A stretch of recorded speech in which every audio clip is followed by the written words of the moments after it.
Hi అండి, నేను మీ విజయ. గున్ని రసోయిలో అందరికీ స్వాగతం, సుస్వాగతం. ఈరోజు నేను మీకు ఎంతో టేస్టీగా ఉన్న ఫంక్షన్ స్టైల్, ప్రతి ఫంక్షన్లోని పెళ్ళిళ్ళలోని దొరికే ఆనపకాయ హల్వా అంటే సొరకాయ హల్వా చెప్తానండి. చాలా బాగుంటుంది. ఇది చాలా టేస్టీగా ఉంటుంది. ఎవరు వెళ్ళినా కూడా ముందు తింటారు, తిని ఆనందిస్తారు. రండి, ఇది ఎలా చేస్తారో చెప్తాను. చూడండి, దీనికోసం ఒక ఆనపకాయ తీసుకోవాలి.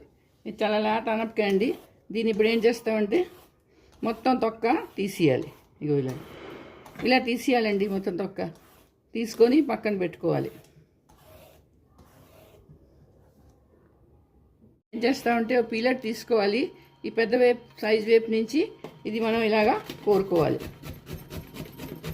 చూడండి, ఇలా కోరుకోవాలండి. ఇది కొందరు మిక్సీలో చేసిస్తారు, కానీ మిక్సీలో మనం గ్రైండ్ చేసుకుంటే మరి ముద్ద అయిపోతుంది. అందుకని ముద్ద అవ్వకుండా మనం ఇలా దీంతోనే ఇలాగా మొత్తం కోరేసుకోవాలి.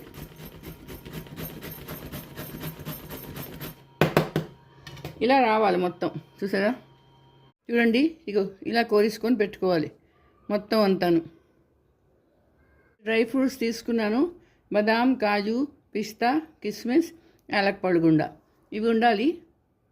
ఇవి తీసుకున్నానండి. ఇవి కొంచెం నేతిలో వేయించుకోవాలి.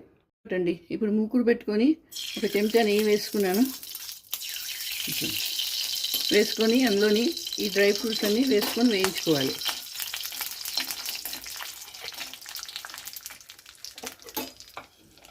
ఇలా కొంచెం వేయించుకోవాలి, మరీ ఎక్కువగా కాదు.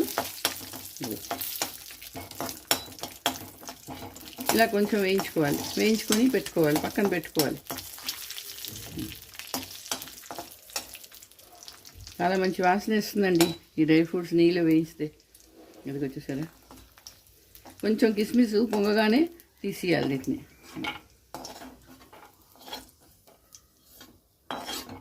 ఇప్పుడు ఏం చేయాలంటే ఈ కోరుకొని సొరకాయ, ఇదిగో గ్రేటెడ్ ఆనపకాయ ఇందులో వేసేసుకోవాలి.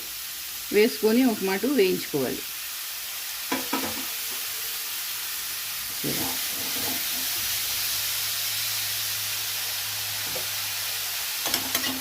ఇది వేయించుకోవాలి నెయ్యిలో.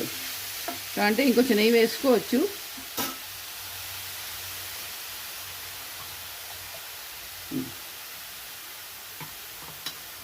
వేసుకొని ఇది వేయించుకోవాలి. దీంట్లో పచ్చివాసన పోయేంత వరకు వేయించుకోవాలండి. ఇది కొంచెం దగ్గర అయిపోతుంది ఇది వేయిస్తూ ఉంటేను. చూసారా? ఇది కొంచెం దగ్గర పడింది. ఇప్పుడు కొంచెం పాలు వేసుకుంటాను. ఒక కప్పు పాలు వేసుకోవాలి. వేసుకొని ఈ పాలతోని ఇది ఉడికించుకోవాలి. కొంచెం సిమ్ చేసుకోవాలి. గ్యాసు సిమ్ చేసుకొని ఇదంతా దగ్గర పోయే వరకు ఉడికించుకోవాలి. సరే, ఒక చెంచా మీగడ వేసుకోవాలి. క్రీమ్ ఉంటే క్రీమ్ వేసుకోండి, లేకపోతే కొందరు ఖోవా వేస్తారు. ఖోవా అయినా వేసుకోవచ్చు. వేసుకొని దీన్ని కలుపుకోవాలి. వచ్చేసరే చాలా బాగుంటుంది, చాలా టేస్టీగా ఉంటుందండి. వేడివేడిగా తిన్నాం అనుకోండి, ఆహా ఏమి రుచి అని మీరే అంటారు. అంత బాగుంటుందండి. ఇదిగో ఫైనల్గా కొంచెం హై చేసుకున్నాను గ్యాసు. చేసుకొని ఒక 2 నిమిషాలు ఇంకా ఉంచేసి అప్పుడు బౌల్లోకి తీసుకోవాలి. దీని మీద కొంచెం డ్రై ఫ్రూట్స్ వేసుకుంటాను. చూసారా? చూడండి ఎంత బాగుందో సొరకాయ హల్వా రెడీ. ఇది తినడానికి బాగుంటుంది, చూడడానికి అంతకన్నా బాగుంది. మరి మీరు చేసుకోండి, అందరికీ చేసి పెట్టండి. అలాగే నా వీడియోకి తప్పకుండా సబ్స్క్రైబ్ చేయండి, లైక్ షేర్ కూడా చేయండి. మళ్ళీ ఇంకో వీడియోతో కలుస్తాను. అంతవరకు సెలవు.